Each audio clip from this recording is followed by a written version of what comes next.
Assalamualaikum warahmatullahi wabarakatuh.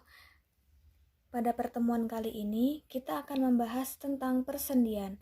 Seperti yang kalian ketahui, ada banyak sekali tulang yang menyusun rangka pada tubuh manusia. Masing-masing tulang tersebut tentu saling berhubungan.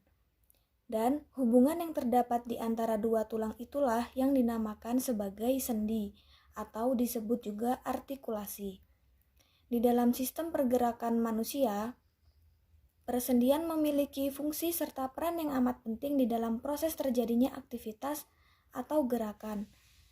Dan fungsi sendi yaitu untuk menghubungkan dua tulang untuk meningkatkan fleksibilitas dan memungkinkan pergerakan. Bisa dilihat pada gambar, terdapat dua tulang yang dihubungkan oleh sendi. Selanjutnya, macam-macam sendi. Sendi dibagi menjadi 3 jenis, yaitu yang pertama ada sendi mati atau sinartrosis, yang kedua ada sendi kaku atau amfiartosis, kemudian ada sendi gerak atau diartosis. Pertama yang akan kita bahas yaitu sendi mati atau sinartrosis. Nah, sendi ini adalah sendi yang tidak mempunyai celah sendi, sehingga tidak mungkin terjadi pergerakan pada sendi tersebut. Contohnya yaitu sendi-sendi yang menghubungkan antar tulang pada bagian tengkorak. Bisa dilihat pada gambar, yang ditunjukkan pada garis merah ini merupakan salah satu contoh dari sendi mati. Jadi, sendi ini fungsinya menghubungkan antar tulang, namun tidak terjadi proses pergerakan. Selanjutnya, yaitu sendi kaku atau amfiartrosis, yaitu sendi yang dapat digerakkan tetapi hanya terbatas. Contohnya, ada pada sendi pada ruas tulang belakang, sendi pada pergelangan tangan, dan sendi pada tulang dada. Bisa dilihat pada gambar, ini adalah contoh ruas-ruas tulang belakang. Selanjutnya yang ketiga ada sendi gerak atau diartrosis. Sendi ini sendi yang dapat digerakkan secara bebas. Kemudian sendi gerak ini dibedakan menjadi 5. Ada sendi engsel, sendi pelana, sendi geser, sendi putar, dan sendi peluru. Yang pertama, sendi engsel. Seperti engsel pada pintu, sendi ini memungkinkan pergerakan tulang pada satu arah.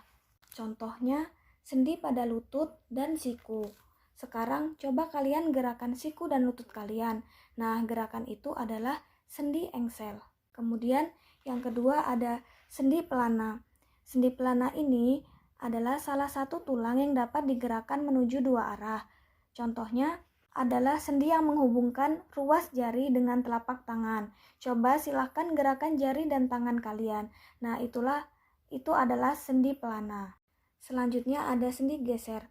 Sendi geser ini merupakan sendi yang memungkinkan terjadinya gerakan pergeseran pada tulang. Contohnya adalah sendi-sendi pada ruas tulang belakang. Selanjutnya yaitu sendi putar.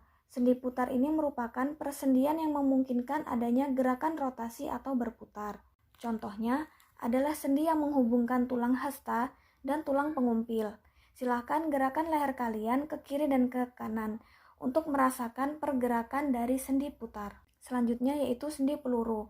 Sendi peluru ini merupakan persendian yang memungkinkan gerakan yang lebih bebas. Pada jenis sendi ini, salah satu tulang berbentuk bonggol, sehingga tulang itu dapat bergerak ke segala arah. Contohnya yaitu hubungan tulang pinggul dan tulang paha, serta tulang belikat dengan tulang atas. Sekarang, coba gerakan bahu kalian secara memutar. Nah, itu adalah gerakan dari sendi peluru. Selanjutnya yaitu gangguan atau kelainan pada tulang. Yang pertama ada gangguan fisik. Gangguan fisik ini meliputi fraktura dan fisura. Fraktura dan fisura ini merupakan gangguan fisik yang paling sering terjadi. Bila terjadi patah tulang, maka akan terbentuk zona fraktura yang runcing dan tajam, sehingga menimbulkan rasa sakit karena pergeseran tulang dan akan menyebabkan pembengkakan atau pendarahan. Keduanya biasa terjadi akibat kecelakaan. Bila tulang yang patah keluar dari permukaan kulit disebut patah tulang terbuka, sedangkan bila tulang yang patah di dalam kulit dan otot disebut patah tulang tertutup. Selanjutnya yaitu gangguan fisiologi. Yang pertama ada rakitis, yaitu penyakit tulang di mana kaki melengkung menyerupai huruf O atau X. Penyakit ini disebabkan oleh kekurangan vitamin D dan zat kapur pada makanan, sehingga pertumbuhan dan pembentukan tulang tidak sempurna. Yang kedua yaitu osteoporosis. Osteoporosis ini merupakan gangguan tulang dengan gejala penurunan massa tulang, sehingga tulang menjadi rapuh. Hal ini terjadi karena lambatnya osifikasi dan penghambatan reabsorpsi bahan-bahan tulang. Osteoporosis ini terjadi karena ketidakseimbangan hormon kelamin pada pria dan wanita, kurangnya asupan kalsium, serta vitamin. Kemudian yang ketiga, mikrosefalus. Mikrosefalus merupakan gangguan pertumbuhan tulang tengkorak, sehingga kepala berukuran kecil disebabkan karena pada masa bayi kekurangan kalsium. Kemudian ada gangguan kedudukan tulang belakang. Gangguan tulang belakang ini merupakan gangguan yang sering terjadi karena kebiasaan duduk yang salah. Contohnya seperti skoliosis, lordosis, dan kifosis. Skoliosis ini disebabkan karena kebiasaan duduk menyamping, sehingga tulang punggung bengkok ke kiri atau ke kanan. Kemudian lordosis. Lordosis ini disebabkan karena kebiasaan duduk di meja yang terlalu tinggi, sehingga tulang punggung membengkok ke depan. Selanjutnya kifosis. Kifosis ini disebabkan karena kebiasaan duduk di meja yang terlalu rendah, sehingga tulang punggung membengkok ke belakang. Selanjutnya yaitu gangguan persendian. Yang pertama ada diskolasi. Diskolasi ini merupakan gangguan yang terjadi karena pergeseran tulang penyusun sendi dari posisi awal karena jaringan ligamen sobek atau tertarik. Kemudian osteoartritis yaitu kerusakan tulang rawan yang berfungsi sebagai bantalan pada sendi. Penyebabnya adalah proses penuaan, cedera, kelemahan tulang, atau penggunaan sendi yang terlalu berat. Kemudian selanjutnya terkilir. Terkilir ini merupakan gangguan sendi akibat gerakan yang tidak biasa, dipaksa, atau bergerak secara tiba-tiba. Terkilir ini dapat menyebabkan memar, bengkak, dan rasa sakit. Kemudian ada ankilosis, yaitu merupakan gangguan yang terjadi karena tidak berfungsinya persendian. Selanjutnya yaitu teknologi untuk mengatasi kelainan sistem gerak. Yang pertama, dengan transplantasi sumsum tulang.